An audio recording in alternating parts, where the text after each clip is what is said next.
Catering രംഗത്ത് VKV എന്ന പേര് പ്രശസ്തമാണെന്ന് എല്ലാവർക്കും അറിയാം. ഈ വിജയത്തിന് പിന്നിലെ കാരണങ്ങൾ എന്തെല്ലാമാണ്?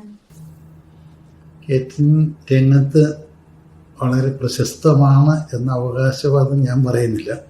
പക്ഷെ ഒന്ന് ഞാൻ പറയാം, വളരെയേറെ പുരാതനത്വവും പൗരാണികത്വവും ഒക്കെ അവകാശപ്പെടാവുന്ന പാരമ്പര്യം VKVസിനുണ്ട്. അതിൻ്റെ വിജയത്തെപ്പറ്റി പറയാമെങ്കിൽ അതിൻ്റെ ആരംഭകാലത്ത് ഒരു കേറ്ററിംഗ് എന്നൊരു കൺസെപ്റ്റ് തന്നെ നാട്ടിലില്ലായിരുന്നു. ആ സമയത്ത് തുടങ്ങിയത് കൊണ്ട് തന്നെ ആകാം, തുടങ്ങിയിട്ട് അത് നിർത്താതെ കൊണ്ടു നടന്നു എന്നുള്ളതാണ് അതിൻ്റെ. ഇതുവരെ പലരും എൻ്റെ ഒപ്പം നിന്ന പലരും നിർത്തിപ്പോയി, ഞാൻ മാത്രം നിർത്താതെ പോകുന്നുണ്ട്. അപ്പം നിർത്താതെ ആ കാലത്ത് തുടങ്ങിയത് നിർത്താതെ പോകുന്ന ഒരാളെന്നുള്ള നിലയ്ക്കാണ് എൻ്റെ വിജയം നിലനിൽക്കുന്നത്. ജോലിക്കാരെ പങ്കാളികളായി കാണാനുള്ള മനസ്സും അതിന്റെ ബിസിനസ് മോഡലും ഇതെങ്ങനെ സംഭവിക്കുന്നു? ചോദ്യം വളരെ ഇമ്പോർട്ടൻ്റ് ആണ്. കാരണം ഞാൻ കേരളത്തിൽ ഇത്തരം ഒരു ബിസിനസ്സിലേക്ക് വരുമ്പോൾ തീർച്ചയായിട്ടും ഒരു കേറ്ററിംഗ് ഒരു വലിയ ആളാണെന്ന് വിചാരിച്ച് തുടങ്ങിയൊന്നുമായിരുന്നില്ല. അപ്പോൾ അന്നത്തെ കാലത്ത് ഹോട്ടൽസ് ഇൻഡസ്ട്രി തന്നെ വളരെ പരിതാപകരമായിട്ടാണ് പോയിരുന്നത്. എല്ലാ ഹോട്ടലിലും യൂണിയനും പ്രശ്നങ്ങളൊക്കെ ഉണ്ടായിരുന്നു. ഒരു ജോലിക്കാരനെ പിരിച്ചുവിടാൻ സാധിക്കുമായിരുന്നില്ല. ആ കാലഘട്ടത്തിൽ ഞങ്ങൾ ഒരു പാർട്ടി എടുത്ത് കഴിഞ്ഞാൽ ഇവിടെ വേറെ കേറ്ററിംഗ് ആരുമില്ല. നമ്മൾ എടുത്താൽ ആ പാർട്ടി നടത്താൻ സാധിക്കാതെ വന്നാൽ അത് വലിയ പ്രശ്നമുണ്ടാക്കും. അപ്പോൾ ഞാനൊരു കേറ്റർ എന്ന നിലയ്ക്ക് ഞാൻ ഒറ്റയ്ക്കായാൽ അത് ഭംഗിയായിട്ട് നടക്കാൻ ഭംഗിയാവില്ല. ഒരു ടീം വർക്ക് ആവശ്യമുണ്ട് എന്ന് തോന്നിയപ്പോൾ ഞാൻ ജോലിക്കാരെ പാർട്ട്ണർഷിപ്പ് വർക്കിംഗ് പാർട്ട്ണർഷിപ്പ് കൊടുക്കാൻ തീരുമാനിച്ചു. ആ തീരുമാനിക്കാൻ കാരണം എന്താണെന്ന് വെച്ചാൽ, ഒന്ന്, ഒരു സംരംഭത്തിൽ ഒരു ടീം വർക്ക് വരികയാണെങ്കിൽ ആ ടീം വർക്ക് ആ പ്രസ്ഥാനത്തെ വിജയിപ്പിക്കാനുള്ള എല്ലാ പണിയും ചെയ്യാൻ പറ്റും. ഒരാൾ ഒറ്റയ്ക്കാണെങ്കിൽ അത് വളരില്ല. അപ്പോൾ അന്നത്തെ കാലത്ത് എൻ്റെ മനസ്സിൽ തോന്നിയ ഏറ്റവും വലിയ കാര്യം, ഒരു മുതലാളിയെ പാവമല്ലേ, അതിൽ കാശ് മുടക്കിയല്ലേ, നന്നായിക്കോട്ടെ എന്ന് പറഞ്ഞ് ജോലിക്കാരെല്ലാം മുതലാളി സഹായിക്കാൻ തയ്യാറാവില്ല എന്നുള്ള കുറച്ച് വിശ്വാസം നമുക്ക് കിട്ടുന്നത് അവർക്കും കൂടി ഷെയർ ചെയ്യുമ്പോൾ ഒരു ടീം വർക്ക് സാധ്യമാക്കിയെടുക്കാൻ സാധിക്കുമെങ്കിൽ അത് വളരെ വിജയമായിരിക്കും തോന്നലുമാണ് എന്നെ അതിൽ പ്രേരിപ്പിച്ചത്. കേരളത്തിലെ ആദ്യത്തെ കാറ്ററിംഗ് സംരംഭമാണ് VKV എന്ന് വേണമെങ്കിൽ പറയാമല്ലോ. ഈ രംഗത്തെ വളർച്ചയിൽ VKVക്ക് വന്നിട്ടുള്ള മാറ്റങ്ങൾ എന്തെല്ലാമാണ്? VKVക്ക് വന്ന മാറ്റം വളരെ വലുതാണ്. കാരണം ആദ്യകാലത്ത് ഒരു കേറ്ററേഴ്സ് എന്ന് പറയുമ്പോൾ ഒരു പാർട്ടി ഏൽപ്പിക്കാൻ സാമ്പത്തിക ശേഷിയുള്ള ആൾക്കാരൊന്നും ഉണ്ടായിരുന്നില്ല. വളരെ ധനവാന്മാർ മാത്രമേ ഒരു കല്യാണമൊക്കെ പുറത്ത് ഒരു കേറ്റർ ഏൽപ്പിക്കത്തുള്ളൂ. ഇല്ലെങ്കിൽ നാട്ടുകാരും വീട്ടുകാരും പന്തൽ കെട്ടി സ്വന്തമായിട്ട് ഒരു സദ്യ നടത്തി നാട്ടുകാരുടെ ആഘോഷം കല്യാണം, അല്ലാതെ ഒരു കേറ്ററുടെ ആഘോഷമായിരുന്നില്ല കുറേ വർഷം മുമ്പ്.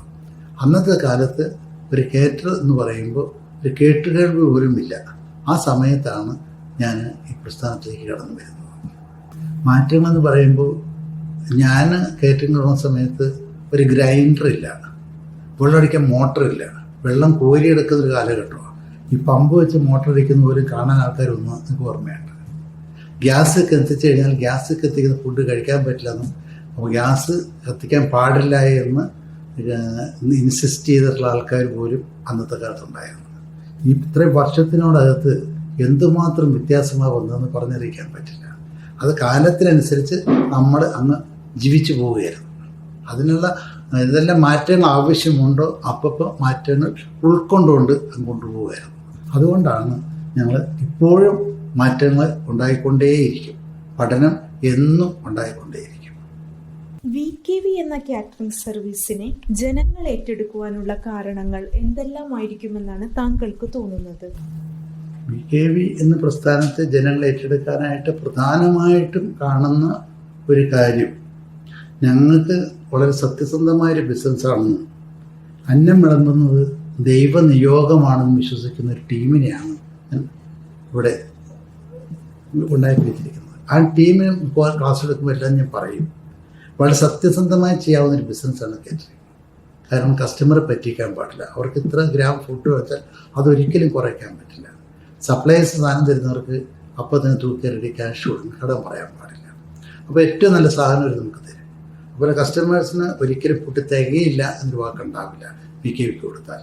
കുക്കുമാർ മാറാത്തതുകൊണ്ട് ഫുഡിൻ്റെ ആ ഒരു സ്റ്റാൻഡേർഡ് ഒരു കാലത്തും മാറാത്ത വിധത്തിൽ അതേ ഒരേ നിലയ്ക്ക് കൊണ്ടുനടക്കാനും അതിന് ഒരിക്കൽ പോലും താഴോട്ട് വരാതിരിക്കാനും സ്റ്റാഫ് ഒന്നായി പ്രവർത്തിക്കുന്നത് കൊണ്ട് ഇത് ജനങ്ങൾക്ക് കണ്ടാൽ മനസ്സിലാകുന്ന വിധത്തിലുള്ള ഒരു കാര്യമാണ്. ഇതൊക്കെ പ്രത്യക്ഷത്തിൽ തന്നെ കാണാവുന്ന കാര്യങ്ങളാണ്. പ്രത്യക്ഷത്തിൽ കാണാവുന്ന കാര്യങ്ങൾക്ക് നമ്മൾ പത്രത്തിൽ പരസ്യം ചെയ്യേണ്ട ജനങ്ങൾ തന്നെ കാണുകയും അവർ തന്നെ ആൾക്കാരോട് പറയുകയും വിക്ക് പാർട്ടിയോട് നമ്മളൊന്ന് അന്വേഷിക്കേണ്ട, അവർ ബാക്കിയെല്ലാം ചെയ്തോളും എന്ന് പറയുന്ന ഒരു അവസ്ഥ നമ്മൾ ഉണ്ടാക്കിയെടുക്കാൻ സാധിച്ചു. അത് സത്യവുമായിരുന്നു. എന്നും മാറിക്കൊണ്ടിരിക്കുന്ന ഈ ഭക്ഷണ വിഭവ ലോകത്ത് കാലികമായ മാറ്റങ്ങൾ എങ്ങനെയാണ് VKV കൈകാര്യം ചെയ്യുന്നത്? നമ്മളെ സംബന്ധിച്ചിടത്തോളം എല്ലാത്തരം സ്റ്റാഫും നമ്മുടെ കയ്യിലുണ്ട്. അത് നമ്മൾ വിളിച്ചാൽ വരുന്നതും എല്ലാ സ്റ്റാഫും ഉണ്ട്. അപ്പോൾ തീർച്ചയായിട്ടും ഇപ്പോഴത്തെ ഒരു യങ് ജനറേഷൻ ഇപ്പോൾ ഫുഡ് തന്നെ 3 തരമാണ്.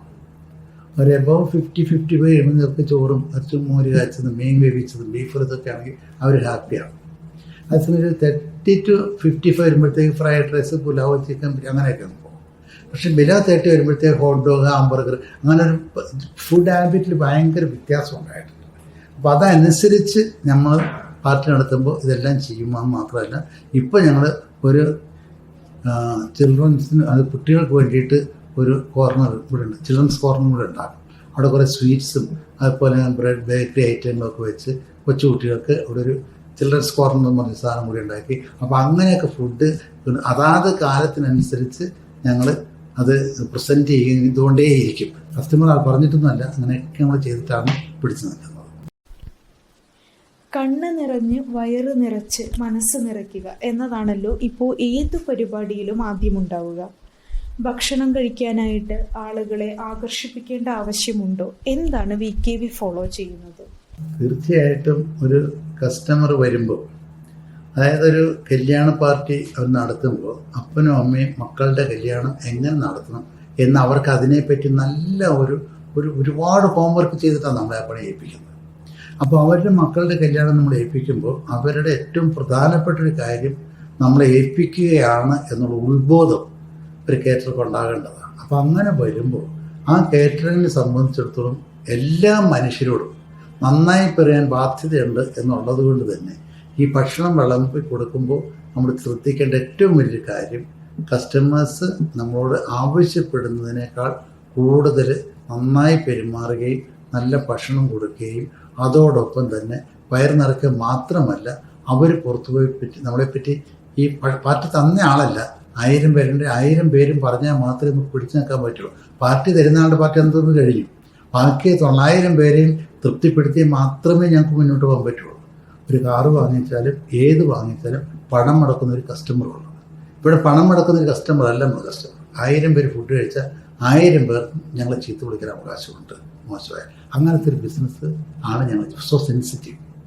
തീർച്ചയായിട്ടും ഫുഡ് ചുമ്മാ നമ്മൾ വേശപ്പുറത്ത് വിളമ്പി വെച്ചിട്ട് കാര്യമില്ല. എത്ര രുചിയുള്ള ഭക്ഷണമാണെങ്കിലും അതിൻ്റെ രീതിക്കനുസരിച്ച് അത് പ്രസൻറ്റ് ചെയ്യുന്നതനുസരിച്ചാണ് അതിന് ആൾക്കാർ നമുക്ക് അവരെ അവിടെ ഒരു ആംബിയൻസ് ഉണ്ടാക്കണം.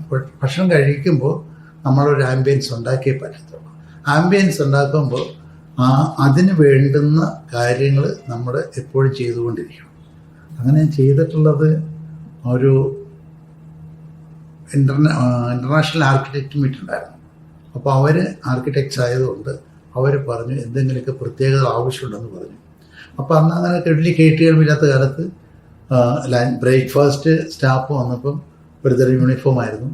ലഞ്ച് ഒരിക്കൽ കേരള മീൽസ് കൊടുത്തപ്പോൾ എല്ലാത്തിനും കസവും മുണ്ടും ജുബയും സ്വർണ്ണമാലയൊക്കെ ഇടിച്ച് ആരൊക്കെ ഒരു കെട്ടൊക്കെ ഇട്ട് കേരള സ്റ്റൈലിൽ ഡ്രസ്സ് കൊടുത്തു വിട്ടു. ഡിന്നറിന് വേസ്റ്റ് കോട്ടൊക്കെ ഇട്ടു.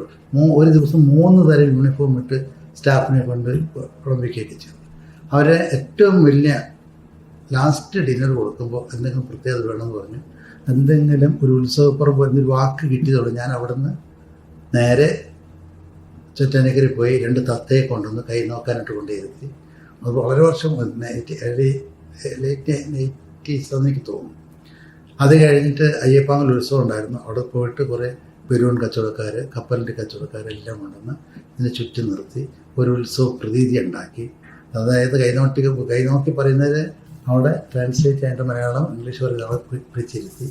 അങ്ങനെ കൂടാതെ അന്നൊരു വലിയ തട്ടുകട ഉണ്ടാക്കി, ചായക്കട. ആ ചായക്കടയിൽ പുട്ട്, കടല, മറ്റേ സിനിമയുടെ ഒരു പോസ്റ്റർ, ഒരു വാഴക്കൊല, അങ്ങനെയൊക്കെ കെട്ടിത്തൂക്കിയിട്ട് വലിയ തട്ടുകട. അത് കഴിഞ്ഞ് ഡിന്നർ, സൂപ്പ് തൊട്ട് ഡെസേർട്ട് വരെ നല്ല സാലഡ് സെറ്റിങ്സും ഡെസേർട്ടും ഒക്കെ വെച്ച് ഭയങ്കര ഡിന്നറും കൊടുത്തു. അതെനിക്ക് ഭയങ്കര അപ്രിസിയേഷൻ ആയിരുന്നു. മാത്രമല്ല അവർ വളരെയധികം നമ്മളെ ശ്ലാഘിക്കുകയും നമുക്ക് ഒരുപാട് പ്രോത്സാഹനം കിട്ടിയതെന്ന്. കാരണം നല്ല നല്ല വാക്കുകൾ വലിയ വലിയ ആൾക്കാരുടെ കയ്യിൽ നിന്ന് കിട്ടുമ്പോൾ ഉണ്ടാക്കിയിട്ടാവുന്ന ആ പ്രോത്സാഹനം ഈ കമ്പനിക്ക് വലിയൊരു ഉത്തേജനമായിരുന്നു, സംശയമൊന്നുമില്ല. കൊറോണ സമയത്ത് ഏറ്റവും പ്രാധാന്യം അർഹിക്കുന്ന ഒരു കാര്യമാണ് രുചിയോടൊപ്പം ആരോഗ്യവും സുരക്ഷയും. അതിൽ VKV സ്വീകരിച്ചിട്ടുള്ള മാർഗങ്ങൾ എന്തെല്ലാമാണ്? കൊറോണ കാലഘട്ടം ലോകമെമ്പാടും കഷ്ടപ്പെടുന്നൊരു കാലഘട്ടമാണ്. ആ സമയത്ത് നമ്മളെ കൊണ്ടാവുന്ന വിധത്തിലുള്ള എല്ലാ ജീവാരുണ്യ പ്രവർത്തനങ്ങളും നമ്മുടെ സ്റ്റാഫ് ചെയ്തുകൊണ്ടിരുന്നു. ഫ്ലഡ് വന്നപ്പോഴും ചെയ്തുകൊണ്ടിരുന്നു. അതൊക്കെ നമ്മുടെ സ്റ്റാഫ് അങ്ങനെ ചെയ്യാൻ മെരുക്കിയെടുത്തിട്ടുണ്ടായിരുന്നു. കൊറോണ കാലത്ത് നമ്മൾ ചെയ്യുന്നത് എന്താണെന്ന് വെച്ചാൽ, നമ്മുടെ സ്റ്റാഫിനെ ആരെയും വീട്ടിൽ വിട്ടിരുന്നില്ല. എല്ലാവരും ഇവിടെ നിന്ന് താമസിക്കുകയും ഒരാൾ പോലും പുറത്തു പോകാതിരിക്കുകയും അവർക്ക് എല്ലാവിധ സുരക്ഷിതത്വം കൊടുക്കുകയും ചെയ്തിരുന്നു. ഭക്ഷണ പദാർത്ഥം ഉണ്ടാക്കുമ്പോഴാണെങ്കിലും എല്ലാം നമ്മൾ വളരെയധികം ശ്രദ്ധയോടു കൂടി തന്നെയാണ് ചെയ്തിരിക്കുന്നത്. കൊറോണ കാലം നമ്മൾ ചെയ്തത് എന്താണെന്ന് വെച്ചാൽ, ഏറ്റവും വലിയ സംഭവം എന്ന് പറയുന്നത്, ഞാൻ ഹോം ഡെലിവറി സ്റ്റാർട്ട് ചെയ്തു. ഒരു ജോലിക്കാരെ പോലും പിരിച്ചു വിട്ടില്ല. എല്ലാ ജോലിക്കാരും ഇവിടെയുണ്ട്. ഹോം ഡെലിവറി സ്റ്റാർട്ട് ചെയ്യുമ്പോൾ ഞങ്ങളുടെ മനസ്സിൽ തോന്നിയൊരു കാര്യം, പിള്ളേർക്ക് ജീവിക്കാനുള്ള ഭക്ഷണവും എന്തെങ്കിലും കിട്ടും, അതിൻ്റെ അപ്പുറത്തേക്കൊന്നും ഒരു സമ്പാദിക്കുക എന്നൊരാഗ്രഹത്തോടെയല്ല ഹോം ഡെലിവറി തുടങ്ങിയത്. പിടിച്ചു നിൽക്കുക, ഒരു യുദ്ധകളത്തിൽ പിടിച്ചു നിൽക്കുക, അവിടെ ഏൺ ചെയ്യില്ല, സമ്പാദിക്കുകയല്ല ചെയ്യുന്നത്, ജീവൻ രക്ഷിക്കുക മാത്രമാണ്. അങ്ങനെ ഒരു പ്രസ്ഥാനമായിട്ടാണ് ഹോം ഡെലിവറി സ്റ്റാർട്ട് ചെയ്തത്. പക്ഷെ ഹോം ഡെലിവറി സ്റ്റാർട്ട് ചെയ്ത് കഴിഞ്ഞപ്പോൾ ഭക്ഷണം ഞങ്ങൾ ഇവിടെ ഏതാണ്ട് രാവിലെ 7 തൊട്ട് വൈകുന്നേരം 11 മണി വരെ ഫുഡ് എപ്പോൾ ചോദിച്ചാലും ഇവിടെ ഉണ്ടാക്കി കൊടുക്കുന്ന ഒരു സിസ്റ്റം ഉണ്ടായിരുന്നു. കാരണം എല്ലാ സ്റ്റാഫും ഇവിടെ താമസിക്കുന്നതായതുകൊണ്ട് ഉണ്ടാക്കി അവിടെ കൊണ്ട് എത്തിച്ചു കൊടുക്കുമായിരുന്നു. പക്ഷെ വളരെ താമസിയാതെ തന്നെ ഒരുപാട് പേര്, ധാരാളം നല്ല നല്ല ആൾക്കാരെ എന്നെ വിളിച്ച് പറഞ്ഞു, ഞങ്ങളുടെ സർവീസ് വളരെ നന്നായിട്ടുണ്ട്. കാരണം കൊറോണ സമയത്ത് മെയ്ഡ് സെർവൻസ് വീട്ടിൽ വരാത്ത സമയം, അല്ലെങ്കിൽ ഹോസ്പിറ്റലിൽ പോകുന്ന സമയം, മറ്റു കാലത്തൊക്കെ ഞങ്ങൾ ഹോം ഡെലിവറി കിട്ടുന്നതുകൊണ്ട് ഞങ്ങൾക്ക് വലിയ ഉപകാരമായിരുന്നു. അത് VKV ആകുമ്പോൾ ഞാൻ കാരണം ചോദിക്കേണ്ട ധൈര്യമായിട്ട് വിളിച്ച് കഴിക്കാമായിരുന്നു എന്നെല്ലാം പറഞ്ഞ് അത് നന്നായിട്ട് ഇപ്പോൾ ഹോം ഡെലിവറി നടന്നു പോകുന്നുണ്ട്. ഒരു സ്റ്റാഫിനെ പോലും കൊറോണ കാലത്ത് പിരിച്ചുവിട്ടിട്ടില്ല. സർക്കാർ പറഞ്ഞ എല്ലാ മാനദണ്ഡങ്ങളും പാലിക്കുന്നുണ്ട്. കാരണം സാനിറ്റൈസർ ഉണ്ട്, പാർട്ടി ആൾക്കാർക്ക് വരുന്നവർക്ക് കൊടുക്കുന്നുണ്ട്, ആൾ പറഞ്ഞു വിളിച്ച് എല്ലാ ജോലിക്കാരെയും എല്ലാം നോക്കിയിട്ട് പരിശോധിച്ചിട്ടൊക്കെ വിടുന്നുണ്ട്. നമ്മളെല്ലാം മാനദണ്ഡം പാലിക്കുന്നുണ്ട്. പാലിക്കുന്ന ബാധ്യസ്ഥരാണല്ലോ. ഔട്ട്ഡോർ കാറ്ററിംഗിൽ മാത്രം ഒതുങ്ങാതെ ഹോട്ടൽ രംഗത്തും VKVയുടെ ചുവടുവെപ്പുണ്ടായിട്ടുണ്ട്. അതായത് 1975 സീക്കിംഗ് റെസ്റ്റോറൻറ്റിൻ്റെ തുടക്കവും അതിനുശേഷമുള്ള പ്രവർത്തനവും എങ്ങനെയാണ്?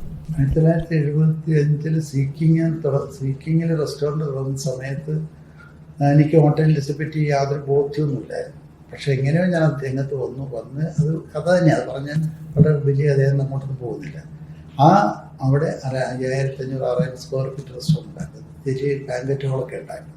അങ്ങനെ അവിടെ ഞാൻ ചെറിയ പാർട്ടികളൊക്കെ നടത്തി. ആ ഒരു പാർട്ടിയെപ്പറ്റി അറിഞ്ഞോ അറിയാതെയോ നമുക്ക് കുറച്ച് അറിവ് കിട്ടി. ആ അറിവിൽ നിന്നാണ് ഞാൻ ശരിക്കും പറയാനൊരു കേറ്റർ ആകുന്നത്. അത് കഴിഞ്ഞിട്ട് ഞാൻ കോപ്പർ ചിമ്മിനി എന്ന് പറഞ്ഞു റോഡ്വേയിൽ ഒരു ഹോട്ടലിട്ടു. അതുവരെ 5000 സ്ക്വയർ ഫീറ്റ് ഉണ്ടായിരുന്നു.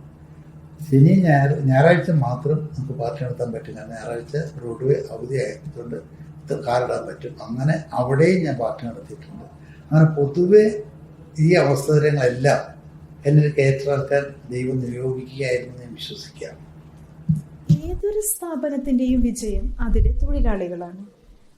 തൊഴിൽ രംഗത്ത് വളരെ വലിയ ഉത്തരവാദിത്തം വേണ്ട മേഖല കൂടിയാണ് ഈ കാറ്ററിംഗ്. ഈ രംഗത്തേക്കുള്ള തൊഴിലാളികളെ എങ്ങനെയാണ് താങ്കൾ കണ്ടെത്തുന്നത്? എൻ്റെ അടുത്ത് ആദ്യം തൊട്ട് ഈ റെസ്റ്റോറൻറ്റ് നിർത്തുമ്പോഴുള്ള നല്ല ജോലിക്കാരെല്ലാം ഞാൻ വർക്കിംഗ് പാർട്ട്നേഴ്സ് ആക്കിയിരുന്നു. പുതിയ ഒരാൾ വർക്കിംഗ് പാർട്ട്നേഴ്സ് ആക്കണമെങ്കിൽ 1 വർഷം നമ്മളോട് വർക്ക് ചെയ്യണം. വർക്ക് ചെയ്യുമ്പോൾ ഡ്രിങ്ക്സ് ഒന്നും കഴിക്കാതെ ജോലി വരുമ്പോൾ പെറുപെറുക്കാതെ ഉത്സാഹത്തോട് ജോലി ചെയ്താൽ മാത്രമേ വർക്കിംഗ് പാർട്ട്ണർഷിപ്പ് കൊടുക്കൂ. അപ്പം അങ്ങനെ വരുമ്പോൾ ആ ടീം വർക്ക് വളരെ പെർഫെക്റ്റ് ആയിരിക്കും. ഒരു വർഷം കഴിഞ്ഞിട്ട് മറ്റ് നിലവിലുള്ള എക്സിസ്റ്റിംഗ് വർക്കിംഗ് പാർട്ട്നേഴ്സ് വരണം, ഇയാൾ കൊള്ളില്ല എന്ന് പറഞ്ഞാൽ എടുക്കുകയില്ല. അപ്പോൾ അവരുടെ ഒരു സർട്ടിഫിക്കറ്റ് ഉണ്ടെങ്കിലേ എടുക്കത്തുള്ളൂ. അങ്ങനെ വരുന്നതുകൊണ്ട് കൂട്ടായ്മയ്ക്ക് ഭംഗമൊന്നും വരത്തില്ല. ഞാൻ അത് ഒരു വർക്കിംഗ് പാർട്ട്ണർഷിപ്പ് അടിച്ചേൽപ്പിക്കുന്നതല്ല, മൊത്തം സ്റ്റാഫിൻ്റെ എല്ലാവരുടെയും ഒരു തീരുമാനത്തോടെ എടുക്കുന്നതായതുകൊണ്ട് വലിയ കലഹമൊന്നുമില്ലാതെ വലിയ ഒരു സന്തോഷമായിട്ടും സമാധാനമായിട്ടും ജീവിക്കാൻ പാകത്തിന് ജോലിക്കാർക്ക് ഒരു അവസരം ഉണ്ടാക്കി കൊടുക്കുക ചെയ്യുന്നു. രുചി എന്നുള്ളത് ഒരു സംശയമില്ല, അതില്ലാതെ ഇത് മുന്നോട്ട് പോകാൻ പറ്റില്ല. പക്ഷെ രുചി എന്ന് പറയുമ്പോൾ നമ്മൾ ഇത്ര ശ്രദ്ധിച്ചാൽ മതി. ഒരു പ്ലേറ്റിലേക്ക് നോക്കിയാൽ നമുക്കറിയാൻ പറ്റും ആ കസ്റ്റമർ രുചിയോടുകൂടിയാണോ കഴിക്കുന്നത്, സന്തോഷത്തോടെയാണോ കഴിക്കുന്നത്, ഇഷ്ടപ്പെട്ടാണോ കഴിക്കുന്നത്, ഇഷ്ടപ്പെടാതെയാണോ കഴിക്കുന്നത്. ഇതൊന്നും അവിടെ ചോദിക്കേണ്ട. ഒരാൾ തിന്നുന്നത് കണ്ടാൽ അറിയാം, ഒരു മുഖത്ത് നോക്കി അറിയാൻ പറ്റും. രുചിയോട് കഴിച്ചാൽ അവരുടെ മുഖത്ത് നോക്കി അറിയാൻ പറ്റും. ഇതിന് ഞാൻ പറയുമ്പോൾ സ്റ്റാഫിനൊരു കാര്യമാണ്, ഇപ്പോൾ ഫുഡ് ഉണ്ടാക്കാനുള്ള മട്ടൺ, ചിക്കൻ, സാധനത്തിനടുത്ത് ഇൻഗ്രീഡിയൻസ് എല്ലാം ഒന്നുപോലെയാണ് ഇൻഗ്രീഡിയൻസ് ഇരിക്കുന്നത്.